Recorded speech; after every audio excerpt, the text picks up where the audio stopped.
এই নির্বাচন যেন সন্ত্রাসমুক্ত, সহিংসতামুক্ত এবং শান্তিপূর্ণ হয় এবং একই সাথে নিরপেক্ষ হয়। আমরা জানি যে নির্বাচনের পূর্বে এবং পরে বিভিন্নভাবে প্রান্তিক জনগোষ্ঠী, বিশেষ করে যারা ভিন্ন ধর্মের অনুসারী, তাদের প্রতি এক ধরনের সহিংসতা তৈরি হয় এবং এই সহিংসতার কারণে আমাদের পুরো বাংলাদেশের যেই এক ধরনের সোশ্যাল কোহিশন থাকে, সামাজিক বৈচিত্র্য নিয়ে আমরা যে বসবাস করি, সেটা ক্ষতিগ্রস্ত হয়।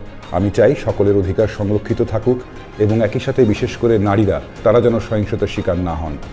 এটাই আমার কাছে প্রত্যাশা এবং সকল রাজনৈতিক দলের কাছে আমাদের অনুরোধ, আপনারা সহিংসতা আচরণ পরিহার করে সুষ্ঠুভাবে নির্বাচনে অংশগ্রহণ করুন এবং জনগণ যাকে ভোট দিবে তারাই আগামী দিনে ক্ষমতায় যাবে। যারা অংশগ্রহণ করেন তারা বিভিন্ন ধরনের ম্যানিফেস্টো বা নির্বাচনী ইশতেহার ঘোষণা করেন। মনে প্রাণে চাই রাজনৈতিক দল নির্বাচনে অংশগ্রহণ করেছেন, তারা যেন তাদের নির্বাচনী ইশতেহারে যা বলেছেন আগামী 5 বছর তারা যেন সেটা অর্জন করার চেষ্টা করেন এবং কতটুকু তারা অর্জন করতে পেরেছেন সেটাও জনগণকে জানাবেন।